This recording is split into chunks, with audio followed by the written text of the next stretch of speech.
It is Thursday, January 19th, coincidentally, my mother's birthday. And the Give Oh, and Go show is back in your life. My name is happy Griffin birthday, Queen. Cindy. Yeah. Happy And as birthday. always, I'm joined by Matt Modi and Matt Ferentinos. I will certainly pass Cheers. along your birthday wishes to her. She is 45 years old this year. Uh, and I'm 30. So, she had me So it at looks 14, I guess, 35, on that so logic. All right, man. Chill out. Stay away from my mom. We're back. We are at the halfway point of the NBA season. We're talking about this before we got going. We're about 45, 46 games in for most teams. There are a couple teams that had that are about 42, 43. There's a couple teams that I think are at 47 or so, but we're right there at the halfway point. So we wanted to revisit our over-under predictions that we made at the beginning of the season before everything kicked off. There are some that we were running down before we got going that we are wildly incorrect about. There are some that I feel like we had takes on that a lot of people didn't, that I'm feeling pretty good about. Before we get going, Modi, Ferentinos, anything you guys want to jump into? Martinez, uh, I'll let you start. I was gonna say, so I have some updates on Full Metal Alchemist. Oh Continue to yeah, love it so far. it's been a while. I forgot. Let's Yeah, do it. Yeah, let's let's hear it. run through that one real quick. So I haven't gotten all the way to episode 10, I guess, where it diverges, but I just saw the confrontation between Scar and the brothers. So like he got his arm just completely fucked. Yeah. Yeah, what's your take on the granny and then the hot girl that's probably 14, I'm guessing, canon in Winry? the show? Winry? Yeah, Oh, Winry. total babe. Yeah. What do you mean? What's our take on her? She's I the mean, goat. She's great. yeah, She's a little bit too German looking. I mean, like she's very much Yeah. like a Nazi wet dream, but so are Edward and Alphonse. Alphonse, yeah. Yeah, she's got that like kind of the milker lady who carries the beers kind of vibe. Like working on the Oh, farm, like German lady. at like a beer hall or something. Yeah, yeah. Yeah, I Um, can see that. but no, Hitler loving does his that. best work at a beer hall. And then who That's a does? history joke. Who's the history person we're making fun of? I missed that. I I was said too Hitler. into Full Metal Alchemist. Hitler. Oh, Hitler. Oh, nice. Yeah. Are we The, we bringing the beer Kanye hall on? putsch. Nothing like some Hitler talk on our NBA podcast. Yeah, I didn't. Let me tell you yeah, what sport I don't think Hitler would like. Yeah, Basketball? basketball. I mean, every professional sport except for soccer. Hey, we can Kevin Bacon. He might this be a one. big baseball guy. I don't know. We I can imagine Kevin he's a Baker- big lacrosse guy. Definitely lacrosse, hockey. Yeah. Hockey. Yeah, big hockey guy. I said we Big can get- hockey guy. We can get to Hitler to like Chris Paul pretty quick, like the Kardashian link between Kanye. I feel I like was gonna that's an say easy Kyrie one. Irving.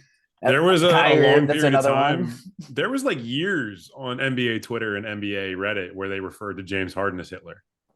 So Oh, yeah. Oh, I didn't know that. I never really understood like what it stemmed from. I guess just because he was a foul merchant, but it was James Harden, literally Hitler, because everybody that you hate is Hitler. We've spent too much time on Hitler. I made one joke, and now we're spending too much time talking about A somebody little that too I much Hitler personally talk on the pod. not a huge fan of. But no, it's just such a great story, and you could get that from like I like when kind of animes will poke fun at themselves, like that one of the characters who's one of the state alchemists that's like the super strong guy who always takes his shirt off. He's That guy's like the bawling when he has Armstrong? Yeah. Yes, Armstrong. When he like heard their Modi, life thank story. you for acknowledging that he's the best, because I was talking to Elliot about this. I think we were talking about who his favorite characters were, and he does not like Armstrong. And I was like, that's an insane take. Oh, I love like there's He's something like literally one of the best characters in Yes. anime. like there's something so funny about like this incredibly large buff man who's like like a total teddy bear, just crying Yeah. and like incredibly emotional. It's the best. Yeah, you're also, It's like- I'm not going to give any spoilers at all, Ferentinos. You're going to meet his sister later on in the show. Mhm. Another total babe.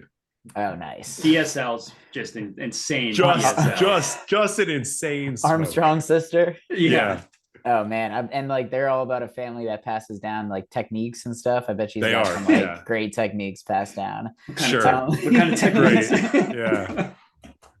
Fantastic. But This they're podcast has very quickly gone off the It rails. doesn't take long. It doesn't. These take are long. these are the rails. We did say oftentimes we talk about porn stars and anime more than we talk about basketball, and that's true. That's And that- true. So feel the like it- first kind of conspiracy though just got revealed to me where they figured out and deciphered the Philosopher's Stone research. So it's like how they need to research the Philosopher's Stone is to exchange human life. And there's a conspiracy that the government was just like putting people on death row for shit and like using it for experiments for the like Philosopher's Stone. And that's like a like four people know and they're like keep this hush hush because we might have just unveiled like a huge conspiracy.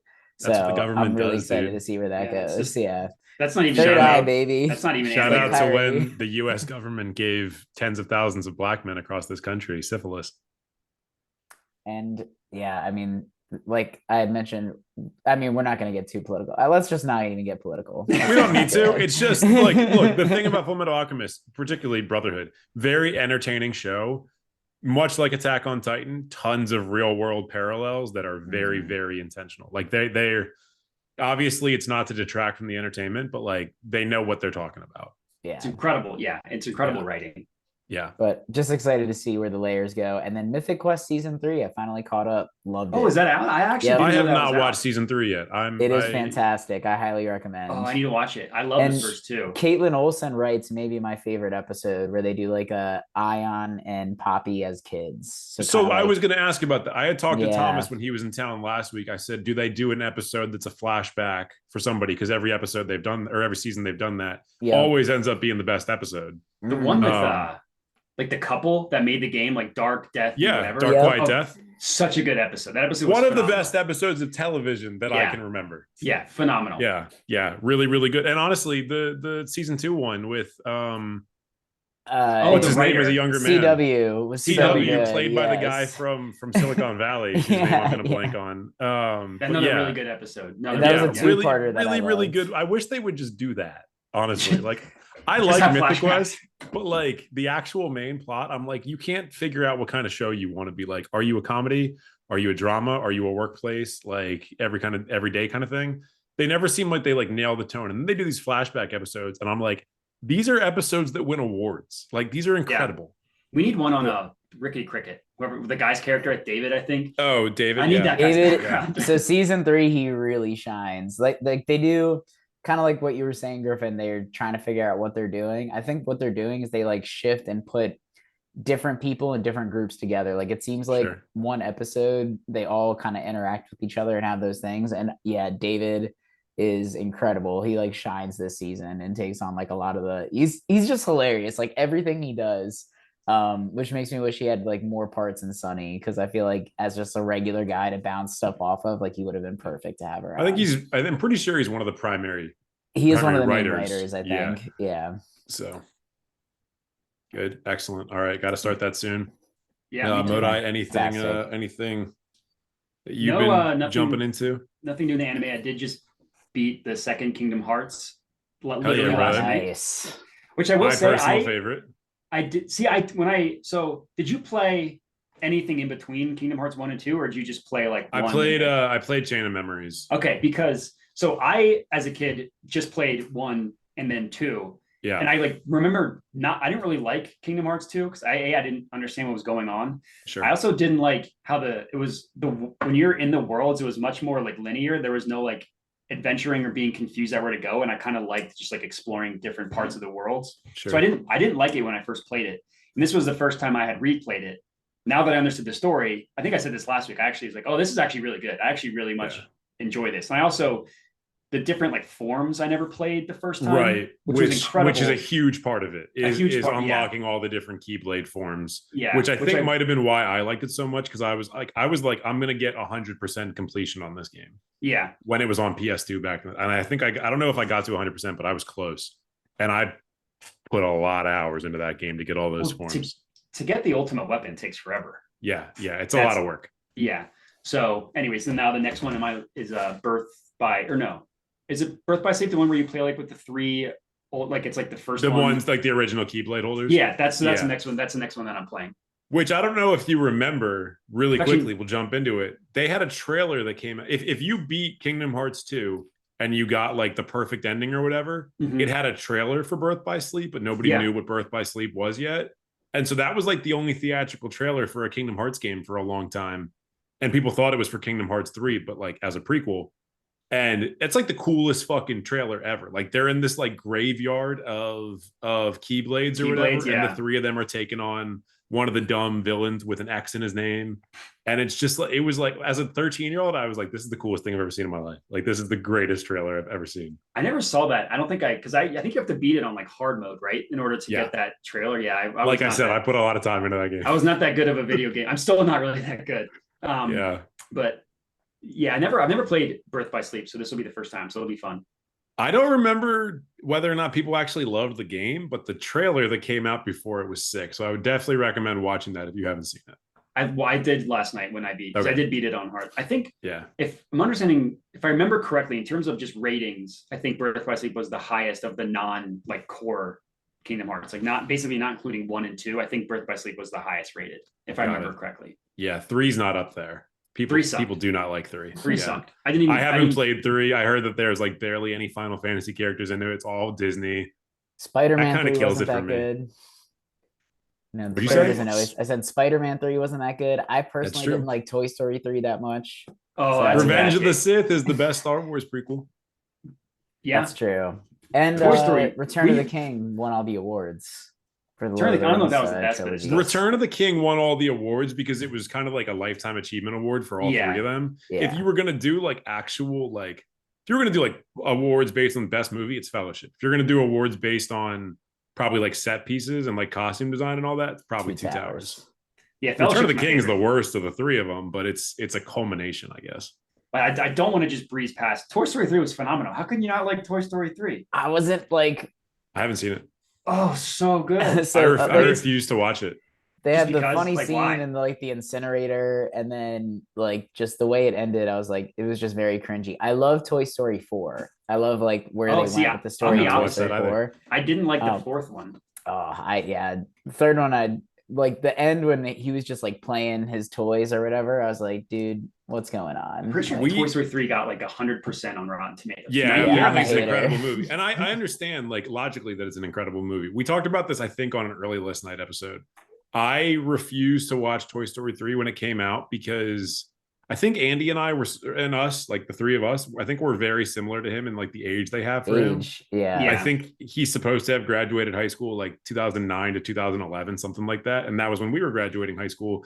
And I was like, nope, not doing this. Already had enough issues with closure and with like the next stage of life. Oh, I am it's so not watching good. this movie. I get that. That's how I feel about, honestly, American Pie. Like, I get legitimately emotional about Sure. American Pie. Yeah.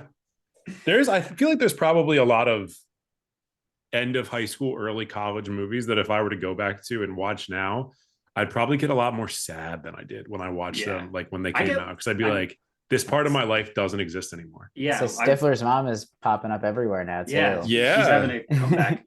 Yeah, that was one of the first things me and my roommates did during the pandemic was we watched all 3 of the OG American Pie. And I was like, Hell yeah. I'm too old to get this emotional over like a raunchy Yeah. comedy. Yeah. I Also, at shouldn't Schitt's be Creek, I crying was thinking of the about. dad all the time too. Oh, he's Oh, hilarious. Eugene Levy. Yeah, Eugene Eugene Levy, Levin. He's an institution. All right, let's talk about basketball. You guys want to talk about basketball? We can. All Yeah, right, I let's guess do it. Let's do it. Like I've I been playing said, Fortnite a lot lately. I don't want to hear about that. I'll tell you, Yeah, I don't no, want to that hear never. about that. Yeah, Tell me so much less. Giannis is a skin, you know. Whatever. Don't care. So is LeBron, I think. Maybe Steph Curry as well. I'm not sure. Unimportant. Doesn't matter. Has nothing to do with what we're talking about. Like I said at the beginning of the show, we're going to be talking about our over/under predictions that we made at the beginning of the season. We're going to be going through these alphabetically, talking about each team a little bit.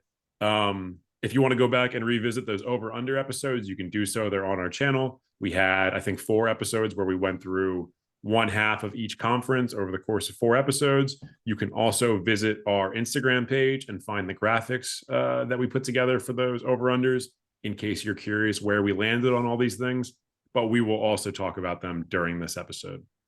So to kick us off, since we're going alphabetically, we're going to go to the Atlanta Hawks. Vegas had them at 45.5 wins. Ferentinos took the over, I took the over, and Modi took the under. Right now, they are projected to win 42 games. So right now they are projected to be under that win total. They're at 23-22 right now, 51% win total. So they're not far under. You know, they're only a few games under where they're supposed to land. But what's gone wrong with the Hawks so far this season, Modi? What do you think has not been working out for them?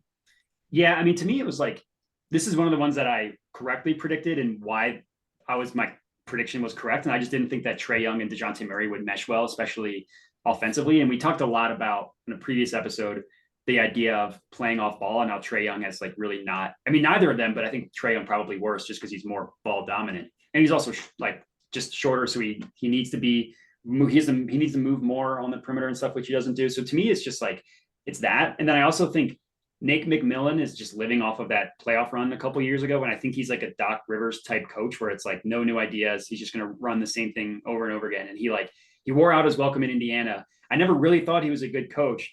They kind of just like had the perfect storm in the playoffs to make that run. I mean, to give them credit, they were incredible prior to that playoff run as well. Like when they fired Lloyd Pierce. I was gonna say they made an insane run. So they had an incredible turnaround post firing, which you do see sometimes. Yeah. The post firing bump. A la Jacques Vaughn this year. Yeah, honestly, yeah. And which would have happened if the Sixers fired Doc, but we'll never get to know. we'll never know because no team will ever fire Doc Rivers. Yeah. Okay. Hi. That man has carte the blanche players to do whatever the fuck he wants. The players are a bunch of bums, so that's why I'll quit. Yeah. You're right. So yeah, and that's it. It was. I never trusted the head coach. I never trusted the marriage between Trae and DeJounte Murray, and also the better Eastern Conference. Like if in last year's East, maybe the Hawks, their win percentage is 3 percentage points higher, which would have the over. But like with how good the East is now, things are a little bit different. Sorry. It's all right. Hello to your puppy. I mean, I'm on the same page as you. Obviously, Ferentinos and I were wrong about this one, at least so far. 40 or so games to go, so it could change. But the expectation at this point is that the Hawks are probably going to continue to be a 500 team. And I think I overrated what the addition of DeJounte Murray was going to be. I think I overrated the steps that Trae Young was going to take. I think people are a little bit too hard on Trae Young. The dude is still like a guaranteed 25-10 season, but the defense is so terribly atrocious, even at the least important position, that being the case. Like he's a turnstile, and the rest of that team is not doing what they need to do to cover for it. And I think a lot of you hear reports, other players being fed up with him. In terms of their actual like, a lot of those quick threes only work if you're Steph Curry. Like there's a reason why not everyone can emulate that play style and be successful. Like how frustrating is it for you to run down the court and then have them chuck up a really deep three that doesn't always go in? The one thing I will say about the Hawks really quickly though, is that there is the possibility of some trades being made. You know, obviously they've been John Collins since we've been children. I think John Collins, since he was a 7th grader and he wasn't even in the league yet, somebody was like, "Do you want this guy in the future?" Yeah. He's like player to be named later, but he's a real person. And if you look at their actual stats, like they're right in the middle of the league of everything. They're 500 wins, losses. Their points per game versus the points being scored against them are within half a point of each other. Like they're not a bad team, and you can see ways where they could conceivably get better. I feel more and more as time goes on, it feels like they're racing against the clock, and I don't think they're going to figure it out this year. No. Yeah, I think it's easy to just trash them for like being bad, but they're projected to be exactly 500. So obviously expectations change things, but they're not bad. So yeah, you're right. That's a good point. I just think also when they're going to the deadline and you're a buyer or a seller and all I've read is really about like dysfunction with Trae Young and John Collins being shopped, it's like, that's not really good for your season. I definitely feel like I'm going to be wrong on this over, but again, like with the other factors in the East being so good this year, that's why there are just like the Raptors are in the situation they are too, where it's like maybe last year and it previously Eastern Conference that was weaker, they could sneak in and avoid the play-in, but like not this year. It's just so deep. A lot of teams, and that's one that we'll probably see throughout for the Eastern Conference. If you were in the middle towards the end of the Eastern Conference, you know, things are probably a little bit tougher for you. And if you're at the top of the conference, like the top of the conference is very good. Everybody else is getting the shit smashed out of them by like the Celtics. And then the West is a bloodbath in a way that we didn't predict it to be, where rather than having a few teams, I mean, I guess the Nuggets and the Grizzlies a little bit now, but for the majority of the season, it was like every single team is 500. Every single team is within 2 games of like a 6 seed. So, you know, things are shaking out very differently in the NBA than they have in the past 15 years. And yeah, I mean, as long as I can remember, the East has always been a joke compared to the West. And now it's like, getting a top 3 seed in the East is incredibly important this year. I mean, not that it's like always important, but like avoid like that 4-5 matchup is going to be a bloodbath. Whoever To it play is, the like right now Cavs, it's to play the Nets, Cavs. Sixers. And to Yeah, try like, and have home court. I mean, we've seen across the league, and this is the case more for the West than it is for the East, but this is the case for everybody. Teams are struggling on the road this year. The home road splits this year are not good, particularly for the West. And The part of that is Warriors. because the West has further to travel for a lot of their games, which we might see a little bit, when they add 2 more teams, when they add Vegas and Seattle, we might see Memphis or Minnesota come over to the East, and that might fix things a little bit. But the road and home splits are just they don't look good for even quote unquote contenders. It's a lot of 500 on the road or below 500 on the road, and then like 20-3 at home kind of shit. Yeah, I know. I never caught on to that. It's like the Cavs are 19-4 at home and then 9-14 on the road. Yeah. They're also 6-0 in overtime. The Cavs are? Yeah. That's the Donovan Mitchell effect right there. Yeah. That's a man who can take over games. And I mean, we'll talk about him a little bit. I did not expect him to be the player he is. Before we get to them, though, let's move on to the Celtics. Vegas had them at 55.5. Every single one of us took the over. We actually smashed the over. And right now, it looks like we're feeling pretty good about that. Yeah, their expected win-loss was about 68%. Right now, they're at 73%. They've won 33 and lost 12. I thought after the email, like we recorded our thing before the Ime Udoka news. I would have changed my mind. I was like, okay.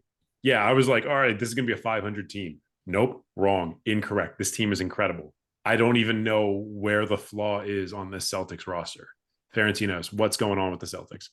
They have 2 of the most talented wing players in the NBA, and they're both young, healthy, and don't have injury issues. That's like really it. Because all the other pieces around them are also really good role players. Grant Williams has been incredible this year coming off the bench. Even in the playoffs last year, I noticed that he was good. And then they added, if not a better version of that, in Malcolm Brogdon, who's also giving them insane minutes. They're just really stacked and really good. And I don't really want to talk about them anymore to the Celtics, but I feel confident that they're going to hit their over. I think we nailed it like right on the head of why they're going to continue to be one of the top teams in the East for a few years, unless Jaylen Brown does something crazy and blows it up. Hopefully he does. Funnily enough, you guys may have seen this. The Celtics, where they are right now, and the Warriors, where they are right now, is essentially an inverted flip from where they were last year. Last year, the Warriors were at like 31-10 at this point in the season. The Celtics were about 500. They ended up meeting in the finals because the Warriors had an crazy start to the season and then fell apart. Celtics had a very, very bad start to the season, picked it up. I don't want to see these 2 teams in the finals again. And I don't think that's going to happen. I think we might see the Celtics. I don't think we're going to see the Warriors, but it could happen. It conceivably could happen where the Celtics continue their winning ways. The Warriors pick it back up because they're the Warriors and we've seen them do it before. And we could have another Celtics Warriors finals rematch. Yeah, it's just, I mean, we'll get to the Warriors. It's just hard to count them out, even though how mediocre they've been. But I mean, the Celtics, like, not only do they have high-end talent, but even outside of them, they have like a perfect roster. Like there's I feel like even every other contender, there's like a weak point where you could say, okay, we can attack that. And like last year, it's like Derek White, who's like a plus defender. And this year he plays even less because they got Brogdon. So yeah, just assuming health, I mean, they're by far the best team in the NBA. And it pains my soul to say, but it's what it is. It's tough. It's real tough to watch the Celtics thrive, particularly when both at least the Sixers are doing well. Nets were doing well, and they built up a nice set of wins. Wizards and Lakers suck shit. Not great. All right, let's move on to one of those teams. We don't need to talk about the Celtics very long. Yeah. I would not like to talk about this team for too long either. Ferentinos, you may disagree with me. Let's move on to the Brooklyn Nets. Vegas. I'm fine with that too. They're not playing exciting or inspiring basketball at the moment. Sure, they are missing their best player, but sure. Yeah. Vegas had them at 51.5. Ferentinos and Modi took the under. I took the over. We have this listed as iffy, meaning that it could go either way because right now their expectation from Vegas was a 62.8 win-loss percentage. Right now, their literal win-loss percentage is 62.8. So one game in either direction, and they'd be up or down on this line. You know, this one's kind of easy. The Nets, when Kevin Durant is playing, are one of the best teams in the league. When Kevin Durant is not playing, they're not bad, but they're fairly middling. You know, if Kyrie Irving is your best player, you're probably looking a lot more like a 500 team than you are a 55 win team. So this is largely going to be dependent on when Kevin Durant comes back and if there are any other injuries to the squad. You know, if TJ Warren gets hurt again, if Kyrie gets hurt, if Nick Claxton gets hurt, like there's a lot of potential injuries that would very much change the face of this team. Kevin Durant was obviously the biggest one and the one they could least afford to lose. And, you know, he's 34. He's got a lot of miles on his legs. It's not the most surprising injury of all time. And it's like this the third time that exact injury has happened, going back to I think it was his first year on the Warriors. Yeah, 2017, I think. When the first one happened. Yeah, it's like to me, that seems like bad luck. Because like you could get run up on and that would hurt anybody, you know? Yeah. Like the fact it's happened 3 times to me, like obviously the Achilles thing was different, but outside of that, and like that, what he had, like that foot injury back in like 2014 or whatever that was, right? Yeah. When the year that Russ had to take over for like half the season. Yeah. Or actually, maybe more than half the season. Yeah. So like, I mean, yeah, you should, like the expectation now is that he should miss games, but he had played so many minutes in like every game outside of this, and then he got rolled up on. So I don't know how much that makes me think that he's like injury prone. But I mean, it's happened like every year with the Nets, so I don't know. It just seems like bad luck injuries is how they kind of come across. Yeah, I think if with the Nets, I mean, the KD, they could be cautious, just keep him out till after the All-Star break. I think that's what they might end up doing. I think probably in a few days we'll be at the reevaluate point, that 2-week point where they're going to reevaluate the injury.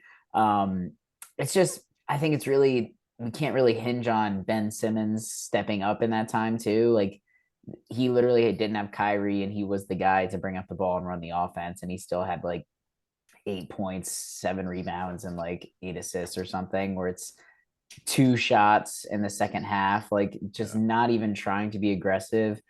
You can get away with it when you have KD and Kyrie taking all the shots, but if you're just like such a failure to try to generate offense, that's pretty tough. I think if the Nets are able to move maybe like Joe Harris, Cam Thomas, like Darren Sharp, combination of those players and maybe picks to upgrade, maybe improve their rebounding, or maybe go after a guy like Kyle Kuzma, I think that would really help them, like just with KD being out. But shut your fucking mouth.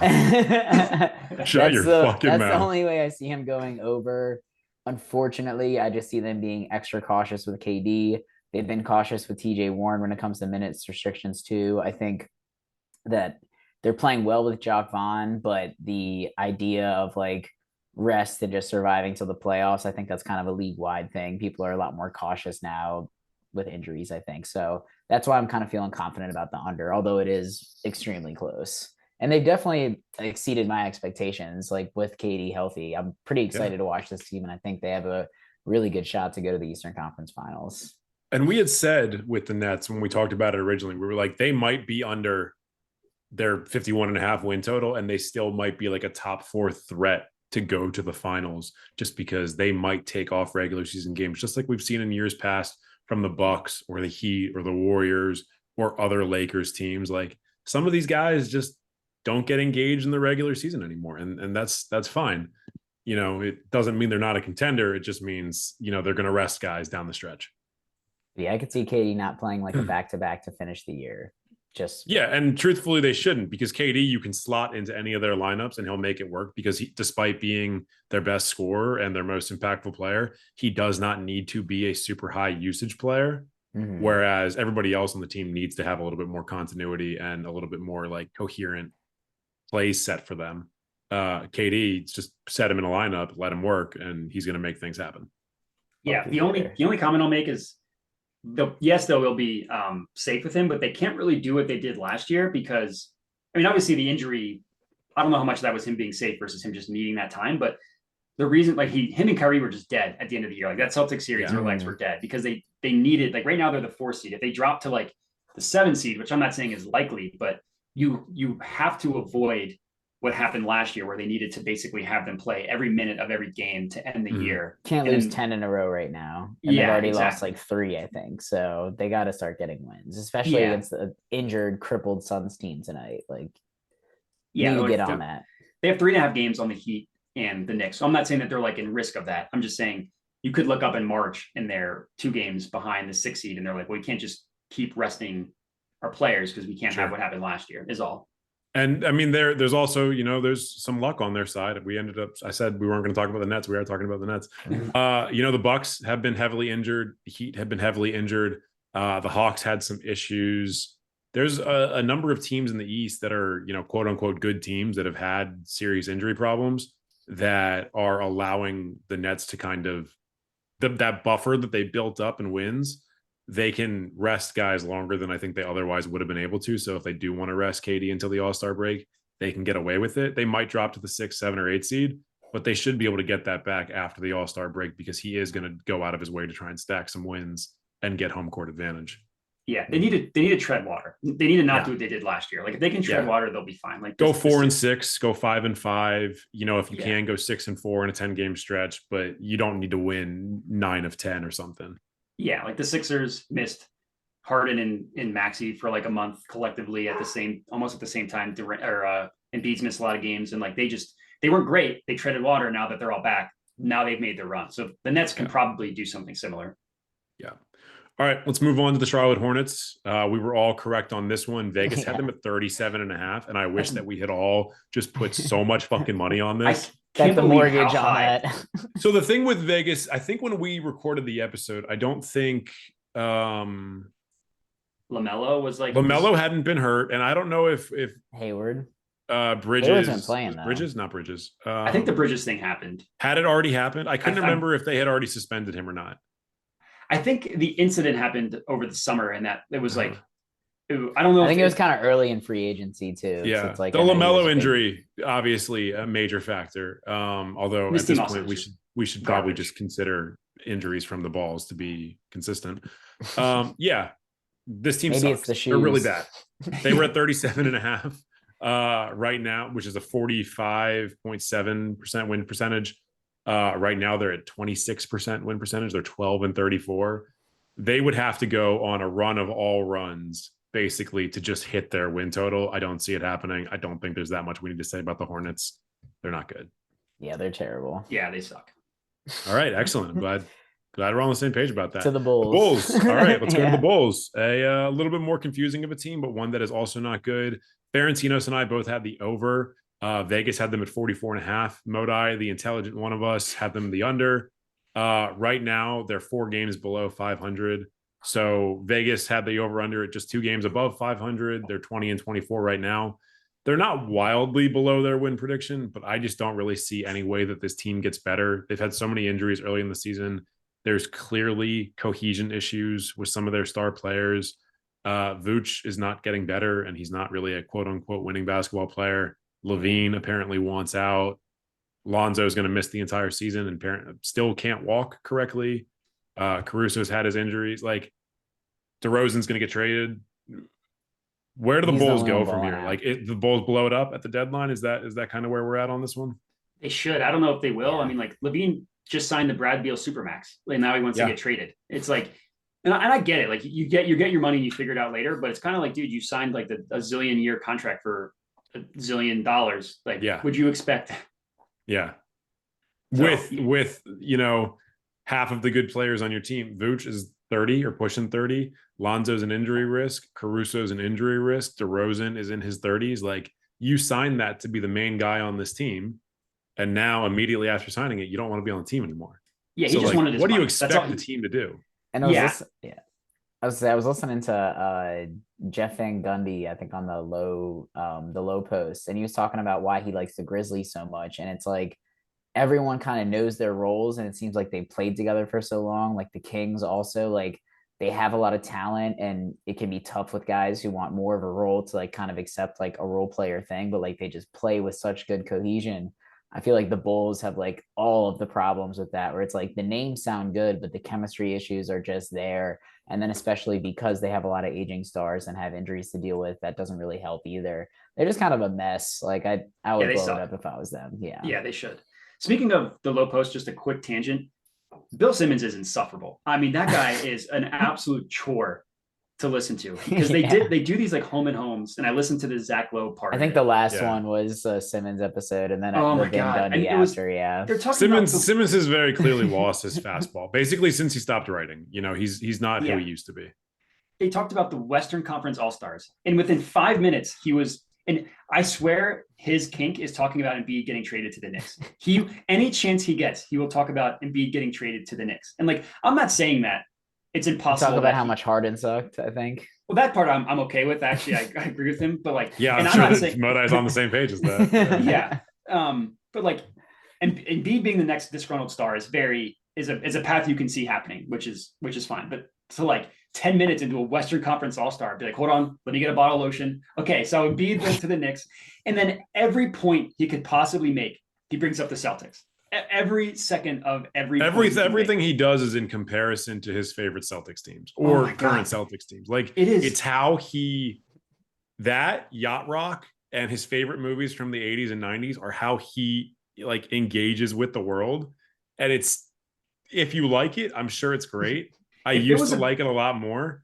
It's insufferable. If it was about Philly sports, I'd probably talk about how amazing of a reporter or an analyst he is. But the fact that it's Boston and the fact that it's every chance he gets, it's like I wanted to claw my ears out. It's I feel the same way about Windhorst when he's on the low post.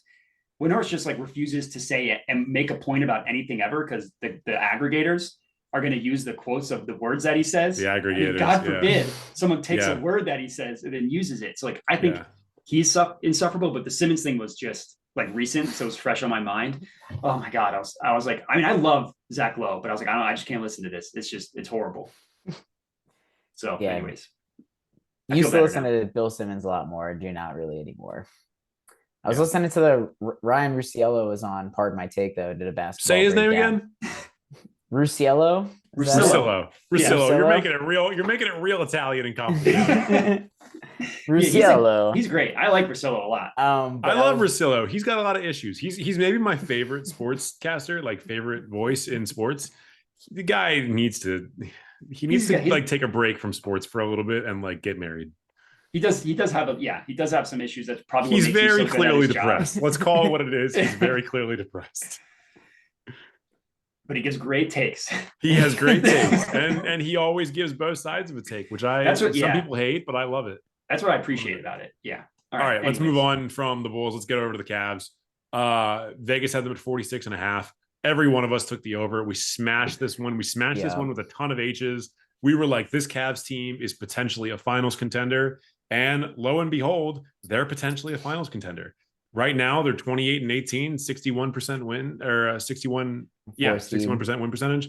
Like, they're great. They're really good. They've missed people for different points. They've missed Garland. They missed Love a little bit. I think they missed Donovan Mitchell for a few games.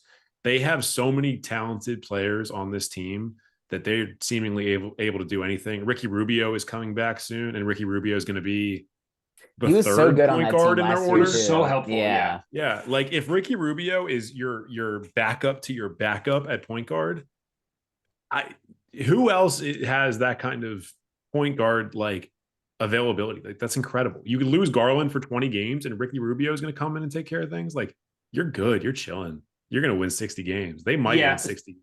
Assuming he comes back fine from his second ACL tear. I think that's the only thing that you can't just like pencil him in to be the same player. Of course. That he And the was. guy has been playing professionally for 15 years at this point, so he's probably Yeah. nearing the end. Yeah. But just in terms of being able to set guys up, like even if he doesn't have the athleticism anymore, which Still we've got been the seeing IQ. kind of He's falling never off had- a cliff anyways. Yeah. yeah. I mean, he was at 22, he was an athletic guy. Like he had a good first step, but as long as he's getting guys in the pick and roll and like making things happen, like Rubio is going to help, and he's going to help out their younger players because he Yeah. just knows the game. And in the regular season, he'll be fine. Like you're not counting on Yeah. him for playoff No, minutes. he probably will barely play in the playoffs when they get Yeah. there. Yeah. Because it's a potential liability, particularly at this point on the defensive end. Although, he's not the worst defensive guard in the world. He's not an Isaiah Trae Thomas. Young. Trae Yeah. Young. Yeah, there you go. Yeah. Anything we want to talk about the Cavs, or we're just good that they're great? Yeah, they're really good. I don't think like at the 5 seed, I just have a hard time, even if unless they get to a top 3 seed, I have a hard time believing them even getting to the conference finals. Sure. Like they're going to beat the Nets and the Bucks/Sixers in like 2 straight rounds. I just don't see. They're incredible and they're young and they don't need to do it in their first. Like how it's rare that a team does it in their first playoff run. Like the Suns Sure. did it, which is rare. But The they're Heat incredible. didn't do it with LeBron and Wade and Bosh. I mean, well, yeah, they went to the finals, but they didn't win it. Well, yeah, I'm talking about like a young team. Like the Cavs did it immediately when LeBron went there, but that's different. Yeah. And like the Heat went to the That was the finals. problem, honestly. If the Cavs had taken a little bit more time to do it when LeBron got there, they'd have better players to put next to him. Yeah. Part of the problem is if you get, I mean, that's the issue with the Mavericks right now. They got good too quickly. I will say the Cavs, they are the 5 seed. They have the same number of wins, I think, as the 4 and 3 seeds, or they're maybe separated by 1. They've played more games than some other teams, so they've got some more losses than them. But they could be the 2 or 3 seed by the end of the week.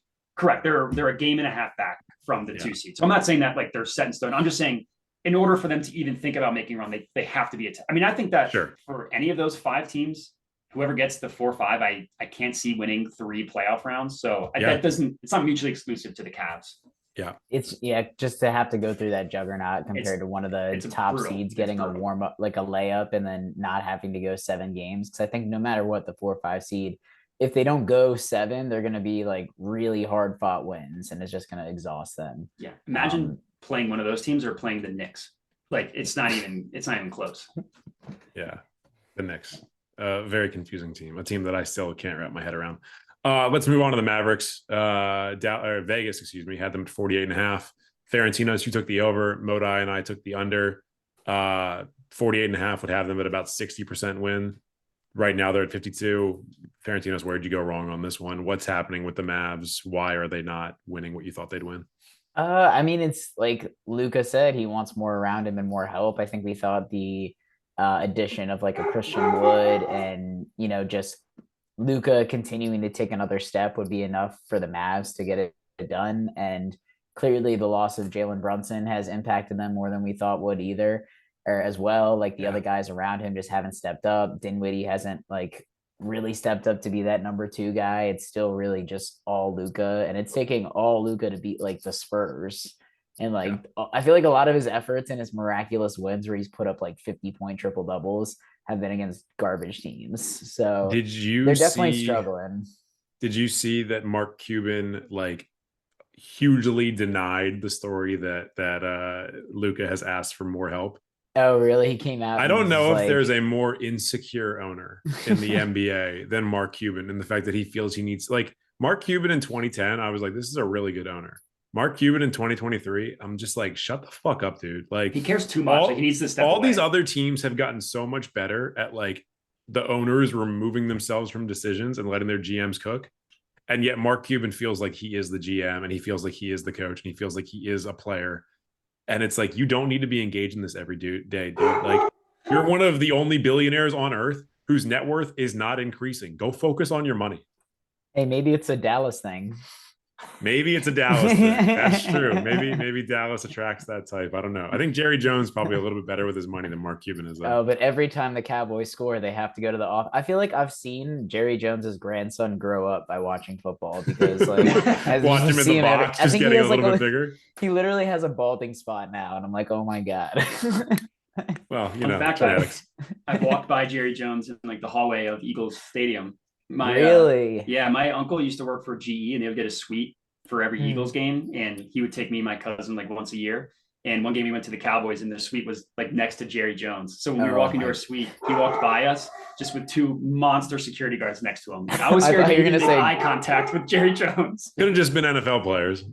Yeah, could have been. Yeah, I mean, Ferentinos, what you mentioned about the Mavs, honestly, it's interesting because Luka has taken another step. He is better than he has been in previous years. And if you had told me that Luka was going to take a step from the previous couple of years and get even better, I would have been like, yeah. I mean, I thought that, obviously there's still growth to be had for any player, but I didn't expect him to take the jump that he's taken now. Like, he's gone from being, if Jokic doesn't exist. Luka's probably the MVP this year based on how things have gone so far. Yeah. And yet they're still essentially a 500 team. Yeah, that's the concerning part. Is Luka's been incredible and they're still treading water. Like that's the part where you're worried. But being a 500 team in the West right now is good enough for the 5 seed. So, at the same time, like every team just stealing wins from each other. Well, they also have Bertans making 16 million. Yeah, I know That's a little crazy. bit about that. Yeah, you can thank the Wizards for that money. You can thank the Wizards. You can thank them for Dinwiddie, and Insane. thank the Mavericks for Porzingis because he's fucking great in a Wizards uniform. Good. Yeah. And has Tim Hardaway Jr. been playing? He goes back and forth. He was injured at the start of the year, and then I think he was healthy. He might be injured again. He gets He's injured in and a out. lot. So I feel like he's typically He one gets of hurt their- a lot. He's one of their better players when it comes to like the playoffs and performances when watching those Mavs teams. And He just can't really create his own shot that well. I mean, like he needs other guys to get him the ball in advantageous positions. And when that does happen, he can be like a 20-point per game scorer, but he just doesn't have the ball handling or the distributing abilities that somebody of his contract probably should. Unfortunately, kind of like Tobias Harris. He's got a little bit in common with Tobias Harris. And both of them, I would say, probably a little bit overpaid. Well, let's move on. Yeah. I didn't want to be too rude. They're both overpaid. Let's move on to the Denver Nuggets. Vegas had them at 50.5. Every one of us smashed the over on this one. And again, we were correct. Right now they're 32-13, 71% win percentage. What's there to say about the Nuggets? Basically everything that could have happened positively for the Nuggets, with the exception of losing Michael Porter Jr. for a while, has happened. Aaron Gordon has taken the next step. Jamal Murray is coming back and he's trending towards looking better than ever. Jokic may be the best offensive big man in modern era basketball. So since the 3-point revolution, like this team's incredible. Yeah, they're amazing. Like, and Jokic, like people are sick of the discourse because he's won 2 straight MVPs, but he's legitimately exhausted by it. He's legitimately having a better year. And my dog will not shut the fuck up. His stats. Give me 1 second. No, but the stat lines that I've been seeing, it's like he's shooting 15 for 17 with like 12 assists and 10 rebounds and just like with incredible efficiency, no turnovers. I mean, people are talking about him not only being the greatest passing center, but one of the greatest passers in the history of the game. Like, yeah, he's just completely taken over. Jamal Murray is starting to look like Jamal Murray. Michael Porter Jr. is playing, like you were saying.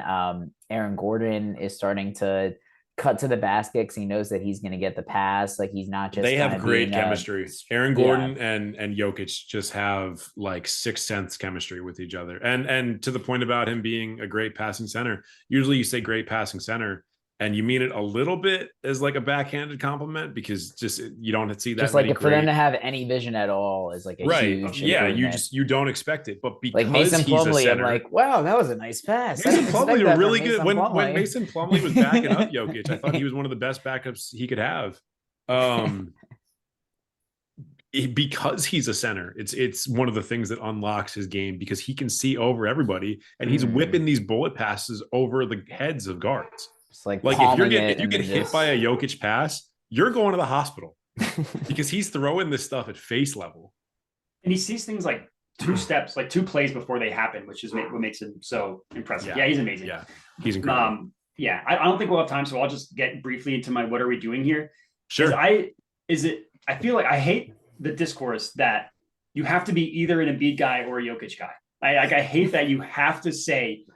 Like you can't just like one of the players. Or sorry, you can't just like both of the players. When you had told me that you had a what are we doing here, I was gonna say I guarantee it's gonna have something to do with Jokic. Because like he's amazing. But I agree with you. I don't dislike Jokic a single bit. Not one single bit. Do I think it'll be tough to win in the playoffs deep because of his defense? Yeah.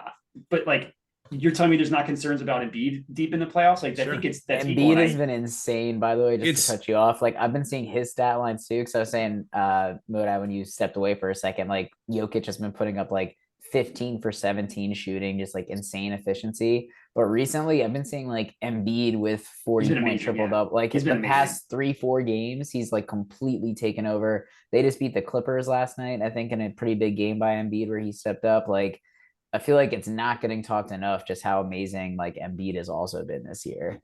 I think it's the same thing with Jokic. People are just kind of like, we're sick of it.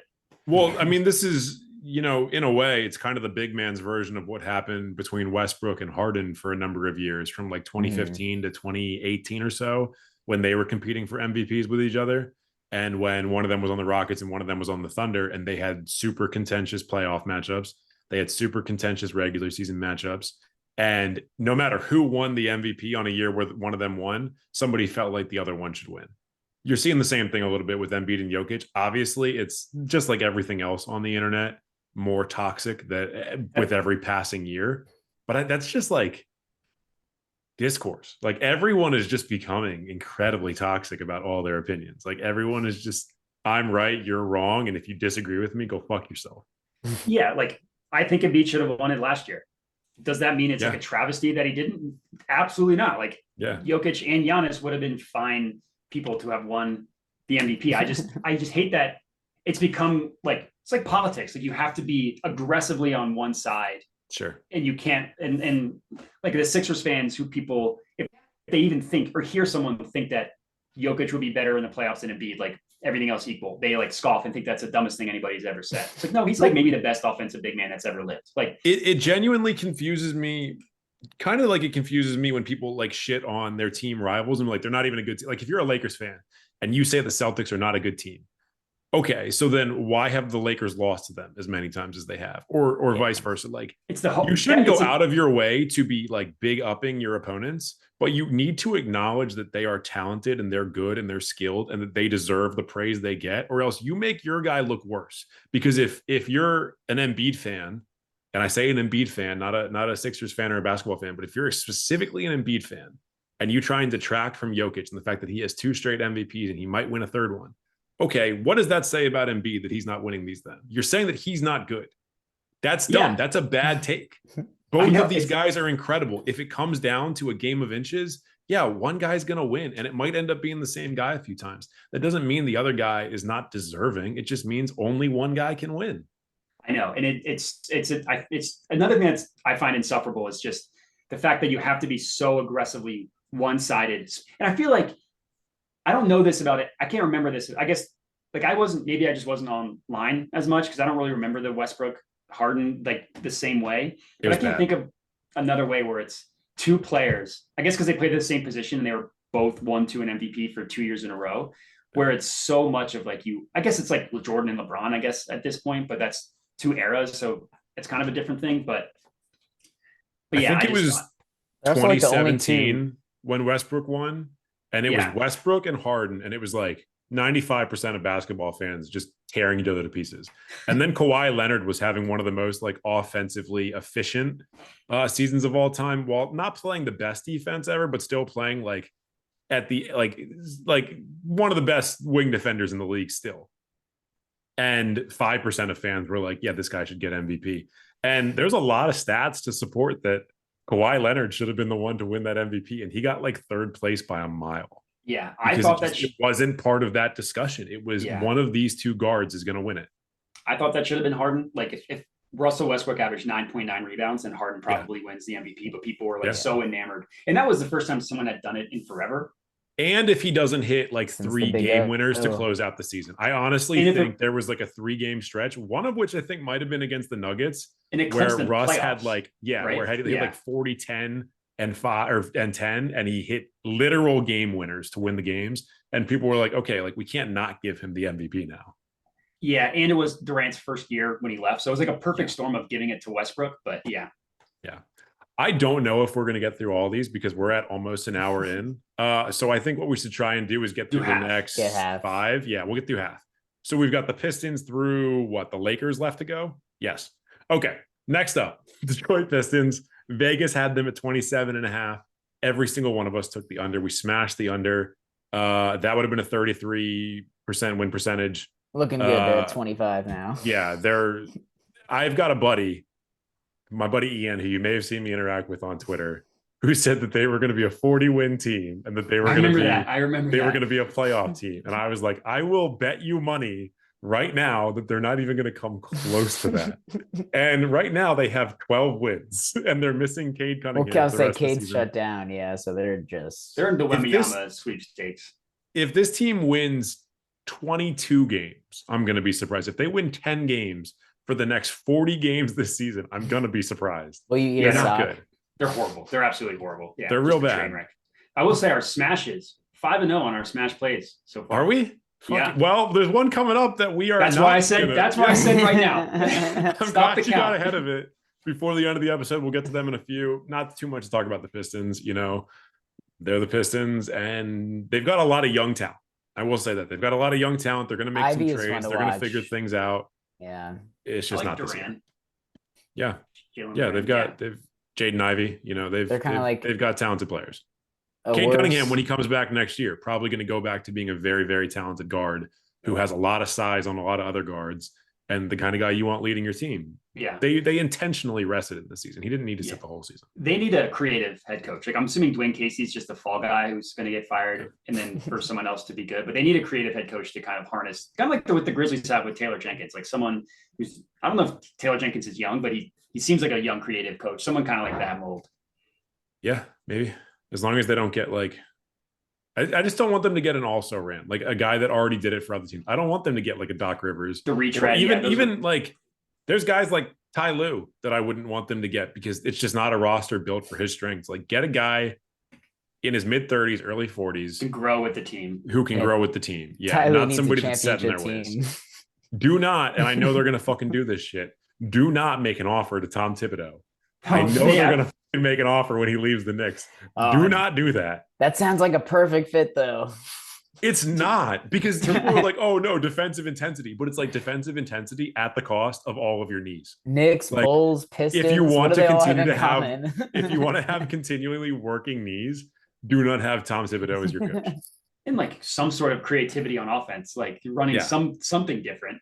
When Tibbs and Doc were together, they had their best period ever. Neither one of them is a great head coach on their own. Like, they've had incredibly talented rosters that have made them look better than they are. They're but both fucking mid. They're both living off of that Celtics team, which 15 years ago. it helps Who having else is 3 living Hall off of that Famers. Celtics team? Bill Simmons. Yeah, God damn, I hate the Celtics. All right, let's move on to the Warriors. Vegas had them at 52.5. Ferentinos and I both took the under. Feel good Modi, about you that. took the over. The under's looking pretty good. You know, they're exactly at 500.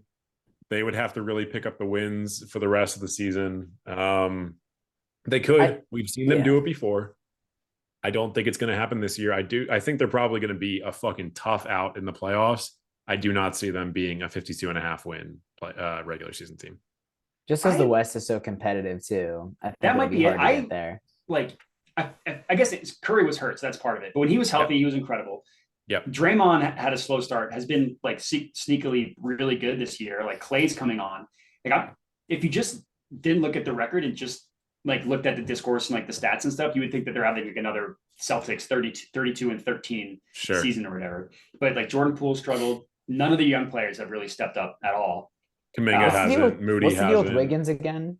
Is he like playing? I think he's back, right? Yeah, I think he's back. I'm pretty sure Wiggins is back. Yeah. I He's guess he was, just- he was out he's- for a while. He's Wiggins. You know, he's 17 points and 6 boards, and he's going to do it relatively efficiently. And he's not going to jump off the page unless he's playing the Cavs or the Thunder, I think it is. Yeah, I mean, he was one of the Hmm. best players in the finals. So The like, finals Yeah, was he great. absolutely Yeah. turned it on during that playoff run. yeah. But I mean, and everyone said he had it figured out, and I think some nights he does, but I think he just struggles to be engaged with the game sometimes. And I think he's not a naturally like I think he's more of an athlete than he is like a basketball player. So I don't think the game Sure. comes naturally to him. Like Jokic is like the highest level of someone that the game just comes naturally to them. And I don't think he's not like that. Yeah. Yeah. People talk about the Warriors fans talk about the Warriors the way that for years and years, LeBron fans talked about LeBron, where it's like, But they're just okay, gonna turn it on. they're going to turn it on when they need to, which great for the playoffs, not great for hitting 52.5 wins in the regular season. So Yeah. could change. Don't see it changing. Next up, the Rockets, 23.5. Ferentinos and Modi had the under. I had the over. Pretty Believer. embarrassing for me. They're currently at 10 and 35, 22% win percentage. They're a bad team, guys. They're awful. I They mean, might. I mean, I don't even want to say might. They are the worst team in the league. Yeah, the they're, worst they're record, yeah. terrible. Without question. They're I don't know if you've watched a lot of Rockets games. I probably watched of Losing their by past 20, 30 games. points a night. Like I it's probably watched like 10 or 12 of their past 20 games. They're really bad. It's my turn, your turn basketball from a couple 21-year-olds who are not that good at my turn, your turn basketball. This is not Shaq and Kobe. This is not Westbrook and Durant. It's not LeBron and Kyrie. It's fucking Kevin Porter Jr. and Jalen Green. And sometimes when the Rockets want to win a game or they want to do well, Sengun, who wins them games and who might be the best player on that team. But they will run it through him for half of the game, and then they will get away from him for the other half, and they lose. They lose by 30. Yeah, I feel they're really terrible. bad for my They're the friends worst that are team. Rockets fans. They're the worst team in the league. There's nothing more to say there. Yeah. Oh, it makes me so sad. I really thought that they were gonna. well when James I Harden thought they goes were back gonna to be them- like a 28 win team or something this year. I was like, you know what? They got enough young talent. They're gonna figure it out. Steven Silas is a bad coach. There is no Yeah. accountability on that team whatsoever. Yeah, it's a bunch of D'Angelo Russells. That's how it feels. Yeah, I can't believe them honestly, and the that's a really good. Pacers. That's a really Yeah. good way to put it. It's a lot of D'Angelo Russells. Well, Yeah. he's not the problem, D'Angelo Russell. Oh, Yeah, If you ask him, yeah. he's not, yeah. According to him, yeah, he's never Yeah. been the problem. He's not being utilized correctly. yeah, it's always been the issue. All right, let's move on to the one that we could not have been more incorrect about. Yeah. Well, The to be Indiana honest, Pacers. Vegas couldn't be right about that either. They literally That's had true. Houston at Yeah. the same over. It's Vegas. Vegas's fault. Vegas, if a lot of people took the over on the Pacers, in probably 2 days, they're all going to make money. And we're in the end of January. So we've got 3 months to go. Vegas had them at 23.5. We all smashed the under. They are currently at 23 wins and 23 losses. So the next game they win, they're going to hit the over. I don't There could see be a them plane going, crash. I don't see them going lost, like winless the rest of the year.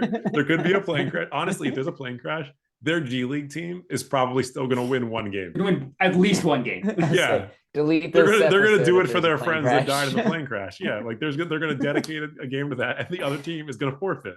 And then there's going to be a Disney movie starring Keanu And Reeves as the coach we like are, years later. We are are Indiana. Marshall. You know what hurts the most about the Pacers being this good, outside of how wrong we were? Everyone and their brother, me included, we talked about how the Pacers were going to trade Miles Turner and Buddy Hield Buddy to Hield the to Lakers, Lakers. because they were tanking, and now they have a better record than the Lakers. Well, And they also, still might do the trade.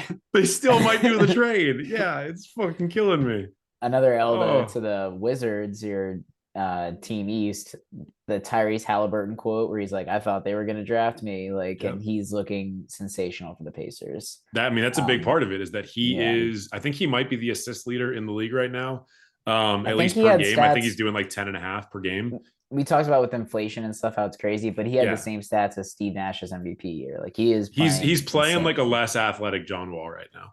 Yeah. There's been a lot of comparisons made because he would have been the guy who would have taken over for John Wall if the Wizards had drafted him. And a lot of people were like, oh, it would have been a smooth transition. Tyrese Halliburton, his first year in the league, was by metrics the worst player in basketball. So no, it would not have been a smooth transition.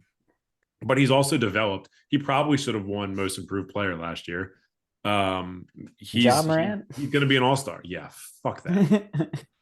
He's going to be an all-star. He's probably a future all-NBA player. I don't see the potential growth with him that I saw with a guy like John Wall, not just because I love John Wall, but because Halliburton is not the athlete that a lot of guards in the league are. He just isn't.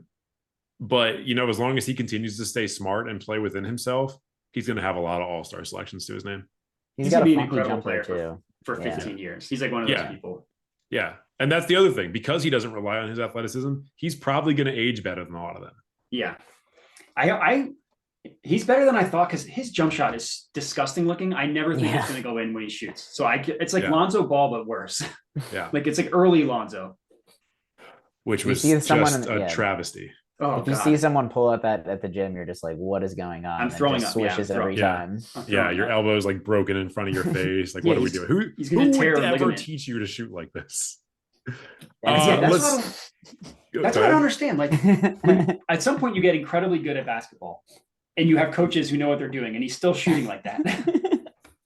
I don't get I it. guess they're kind of just like, if you're this good, if you're like a 5-star recruit, if it ain't broke, don't fix it.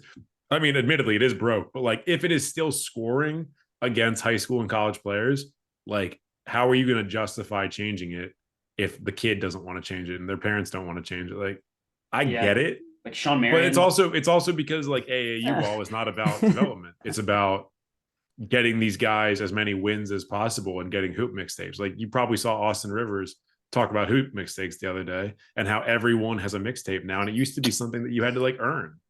Well, did you see that? Like, apparently there's a video of just like kids, like little kids playing basketball that are hooping, but they like gritty after every bucket. And just, like, I saw one on Twitter of a bunch of little like white kids, and they were like smacking their chests after making like shitty ass layups or something, and they're like 6. Like, your parents got to get you under control. Like, I believe in enjoying the game, absolutely, but like this. I absolutely am going to have the old man take that is not how you play the game correctly. Like, you need to actually learn fundamentals of basketball instead of just hitting fucking bullshit layups against other idiot kids and shooting deep threes. Well, I feel like it's less team basketball and more me basketball, which I feel like is just... Players have talked for multiple decades at this point about the damage that AAU is doing towards American development. And look at how many good international players are coming into the league and who are winning MVPs and all NBA and all defense and all that shit. Like, the US, if they don't figure it out, they are not going to be the preeminent basketball country for much longer. If you continue to have guys like Doncic, Jokic, Giannis, Gobert, they have to be surrounded by the best athletes in the world who are in the US to be that good. And I will say, I'm hoping the G League kind of flips the script on that, because we'll see with like Scoot. He didn't need to be surrounded by those guys. He came in and was like all-star level minute 1. But that was like the whole thing with Ricky Rubio, is that like, imagine him throwing like LeBron James and alley-oop. Like, when you have players that know the game that well, can then like partner with like a Zion or something.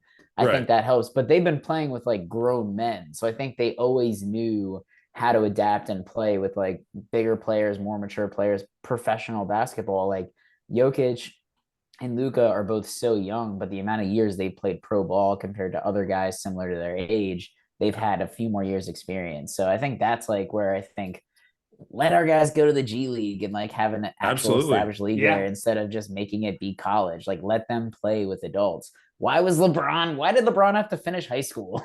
Why didn't he, as a junior, said go to the if NBA? he'd been drafted as a 16-year-old, they said that he would have been a top 3 pick. Like, 2 years prior to actually being draft eligible. Didn't we all work at like 14? Sophomore, they said that he would have been a top 3 pick. Yeah, I was a lifeguard at 14. Why couldn't he play have an academy? Yeah, we should have relegation. I mean, this is a much bigger conversation, and it'll never happen in the US because of how much these franchises are worth. And soccer is obviously trying to get rid of it with their like super league that they tried to form. Yeah, but relegation would be an answer to a lot of these issues if teams could get sent down, and G League teams or international teams or whoever could come up. But it's not going to happen. Okay, let's move on to the first of the 2 LA teams. And once we get through them, we will be done with this episode. First up is the LA Clippers. Vegas had them at 52.5. Ferentinos, you are the only genius among us. You took the under. Modi and I both took the over. They're load not management even close to that right now. Not even just load management. Injuries. Yeah. Paul George injured. Kawhi Leonard injured. John Wall injured. Luke Kennard injured. Marcus Morris Sr. injured. Probably a couple other guys that I'm not thinking of right now. I don't know if there is a more injured team in the league. And we could have predicted it. You know, there's a lot of injury history there. I don't know if there's a more injured team than the Clippers, even outside the load management. Yeah, it's one of those teams where like you're kicking yourself for making the prediction preseason. It's like, of course, Kawhi was never going to play. Of course, PG was never going to play. Like the 52.5, that was I believe the second highest in terms of win totals, like tied with Golden State. I guess like Bucks were 53, Celtics were 55, whatever. And the Suns, I think, were 50, 53. Yeah. So it was like one of the highest, and it was like this team. I mean, one prediction I will give Bill Simmons correct is like, can we just see it? Can we see this team play together? Like, I was so high on them because I don't think I'll ever get that Kawhi Toronto playoff run out of my head. I think like he'll be 90 years old, and I'll think like, well, that guy is just the best player in the NBA. Like, I think I'm broken from that playoff run. I just assume he's going to get back to that form. I mean, he's been incredible with the Clippers before he got hurt, but like all year, he just hasn't looked like the same guy at any point really this season. There's been like moments in like games, but at no point where you're like, Kawhi's putting a stretch together with like the score. Like, how insane the stats have been this year, and Kawhi hasn't had any game where you're like, wow, Kawhi put up 40. Yeah, the drop off for him is legitimately noticeable, and I think we don't talk about Kawhi a lot anymore, so it's kind of gone under the radar a little bit that he is not the player he used to be. He's not the player he was in the Raptors run. The Raptors run was a good run, but he was already not the player that he was when he was in San Antonio. He was already limping at that point. I was just gonna say he was not the defender he used to be. Like look at Kawhi prior to the Zaza injury. And when he was like giving the Warriors the work, I say they looked like and like that looked like the best player on earth. And he has not really looked like that outside of brief moments during that Raptors run since then. And it's unfortunate. Yeah, he was like, that's the most impressive part about that run. He was limping through the playoffs. Like, I don't remember it as much in the Sixers series, but in the Bucks series, he was absolutely limping up and down the court. In the Warriors, he was absolutely limping up and down the court, and he was still the best player on the court. Yeah. Yeah, it's crazy that he's going to have multiple titles and a finals MVP. I think just one finals MVP, two finals MVPs. Yeah. And he's still going to be one of the biggest question marks in basketball just because of how degenerative the issues with his legs were. Yeah. Yeah, wild. I think part of the issue also that we didn't really account for, we were like, look at all these names these guys got. Look at all the good 3-and-D players they got. Look at how many scorers they have. They don't really have a lot of distributors. Like they've got tons of dudes who are 6'8" and bigger, all of whom can score, all of whom can defend, all of whom can shoot the three. Very few of whom can bring the ball up the floor. And you thought, maybe John Wall could be that. He can't. Reggie Jackson sometimes. It's not really his game. He's like a shooting point guard. Yeah, he's a scorer. Yeah. So they need a Ricky Rubio. I honestly wouldn't be surprised to see a couple wings leave the Clippers in the next few weeks to go for an actual legitimate point guard, whether it's a Rubio or maybe Van Vliet. I don't know if they want to continue to take on money like that. Yeah. I think he's got 2 years left on his deal and they're already in the luxury tax, but Ballmer can pay. Ballmer was going to say he doesn't care. Yeah, he doesn't give a fuck. All right, let's move on to a team that does give a fuck about the luxury tax, the Los Angeles Lakers. Vegas had them at 45.5. We all know that I took the over and you guys took the under. Feel good about the under. Yeah, I hate to say this because I can think of 6 different games off the top of my head this season that have been single possession games that they have lost or overtime games that they have lost that would have them at 26 and 21 or whatever. Instead, they're at 20 and 25. Anthony Davis has been out for over a month now. LeBron James is putting up the best counting stats of his career. They're still losing more than they're winning. It's insane. Yeah. It's just he's taking off on defense. He's not the same force on defense. Oh no, but yeah. He's not the same force on offense. Even with the scoring, he's not the same force on offense. Yeah. Don't you think I think as you're a fan, you're like intimately aware of the horrible losses. Don't you think every single team in the NBA could probably say they've had 5 to 7 one possession games that could have gone probably there are some really, really bad ones for the Lakers though, where they were up like 9 with 45 seconds to go and they lost on like the Pacers game that I went to. Lost on a buzzer beater despite being up the entire game. The other night against the Sixers, Russell Westbrook very clearly gets fouled on the drive, not on the shot, but on the drive. Gets his arm grabbed, doesn't get a foul call, lose by 1 point. The ref said there was no foul. The game just prior to it against the Mavericks that went to double OT, and at the end of regulation and at the end of the OT, there were shooting plays that they should have gotten fouled on that would have sent them to the line. They would have won by 1 or 2 points. They don't get any of the calls. The refs reporting final 2 minutes had 7 missed calls for that game. Like, yeah, every team deals with it. Obviously, I notice it more because I'm watching the Lakers and because they're always like the late night game. They're always the 10 p.m. game. So it's whatever I'm ending the night with. But it is noticeable to the point where like non-Lakers fans, people that hate the Lakers more than anybody, are starting to notice it as well. Yeah, like that Celtics one was obviously gut-wrenching. I don't know if you mentioned that one or not. Like that was horrible. But like the Cavs are 6-0. But they fell apart in OT. Like the Celtics came and took that win. I'm not going to take anything from the Celtics on that one. They did what they had to do. Yeah, it was just a game that very easily could have gone different. Is all. Yeah, could have I don't know. The Cavs are 6-0 in overtime, which we mentioned. I just think you could look at every single year and be like, well, if these like 4 possessions go differently, that's like turning 4 wins into 4 losses. Is all the only point I was making. Yeah. And then you make the comparison to that COVID title team where if they were leading after the third quarter, they literally went undefeated for the entire year. They did not lose a game if they were leading after the third quarter. And this I didn't Lakers know team that. has blown so many leads after the third quarter. That's incredible. That Yeah. There's, I Yeah. mean, it's part of it's Anthony Davis being out, but part of it is also there is a very clear difference between 2023 LeBron James and 2020 LeBron James. Like he's still, and this was a discussion on the NBA subreddit a day or two ago, he's still probably a top 8 player in the league. And some nights he looks like a top 2 player. But the drop off from being the unequivocal best player and being a, second or third team all NBA player is so significant that he's just not getting these wins anymore. Yeah. And I mean, again, like he's 38, still an incredible player, but he definitely needs like an Anthony Year Davis to 19. really, yeah. Fucking absurd what this Yeah, dude is and doing. I don't even care that he's losing. Vince Just what he's Carter was doing. playing 6 minutes a game, shooting For only the threes Kings. at this point. Yeah. Like Kareem Abdul-Jabbar was averaging like 14 and 7 at this point. Like that's the bar, not Vince Carter. Kareem is the bar for what a player, and also Malone a little bit. LeBron is so far beyond what those dudes were doing in season 19. Kobe Bryant was sitting on the bench or not even going to games in year 19. He couldn't play for like 4 because his knee had years. shattered. Yeah. Yeah. Yeah. Oh, Yeah, it's incredible. And their roster is also like Doo-doo. historically worse than it was when they won the title. Like It's bad. they put on a masterclass about what not to do with the championship roster. Kyle Kuzma is probably the closest thing to an all-star without being an all-star because the Wizards are bad.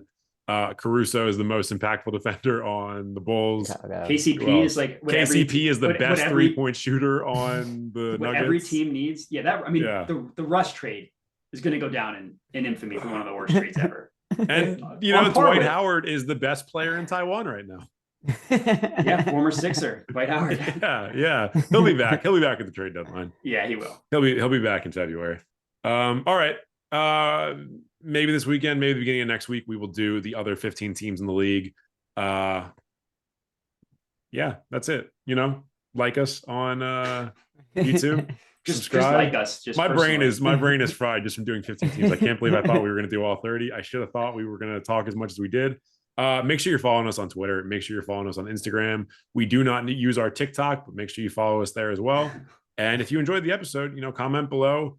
Feel free to say positive things about the episode. Elliot loves to jump into the comments and just like kind of tear our takes down when he never does this. Yeah, he just like shits on the things that we say about the Raptors as if we watch the Raptors. Say positive things about us. Talk about how handsome Modai is. Talk about how great Ferentinos' hat is. Well, both of our hats. Yeah. Or bucket Yeah, hats. or mostly Ferentinos' hat. Just bucket hats in general could be Bucket talked hats in about general. more. All right. We will see you guys next week. Thanks for tuning in. Adios.